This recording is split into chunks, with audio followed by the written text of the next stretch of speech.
नमस्कार, मी डॉक्टर संदीप गाडे, हृदयरोग तज्ञ, अहिल्यानगर, इम्पल्स हॉस्पिटल. गेल्या 5 वर्षापासून इम्पल्स हॉस्पिटलच्या माध्यमातून आपण अहिल्यानगर व बीड जिल्ह्यातील सर्व रुग्णांना सेवा उपलब्ध करून देत आहोत.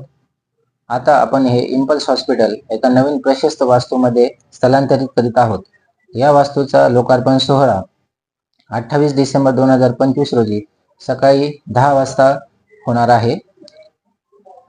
आपल्या जिल्ह्याचे पालकमंत्री तथा महाराष्ट्र राज्याचे जलसंपदा मंत्री माननीय नामदार डॉक्टर श्री राधाकृष्ण विखे पाटील साहेब यांच्या शुभ हस्ते व जिल्ह्यातील व आपल्या राज्यातील इतर मान्यवरांच्या उपस्थितीत हा सोहळा पार पडणार आहे.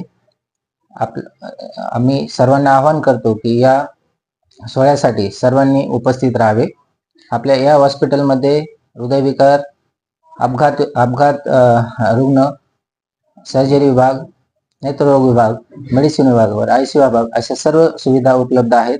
तसेच हृदयविकारासाठी लागणारे एंजिओग्राफी, एंजिओप्लास्टी, बायपास सर्जरी व CT स्कॅनद्वारे एंजिओग्राफी या सर्व सुविधा आपण एक चांगल्या अत्याधुनिक स्वरूपामध्ये उपलब्ध करून देणार आहोत. तरी आपण इम्पल्स हॉस्पिटलमध्ये सर्व प्रायव्हेट कॅशलेस इन्शुरन्स त्यात सर्व आहेतच, तसेच सर्व शासकीय स्कीम सुद्धा इथे उपलब्ध आहेत व त्याचा नक्कीच लाभ सर्व रुग्णांना होणार आहे. व मी या निमित्ताने सर्वांना आवाहन करतो की आपण या सोहळ्यासाठी 28 तारखेला म्हणजे येत्या रविवारी सकाळी 10 वाजता उपस्थित राहावे ही विनंती. धन्यवाद.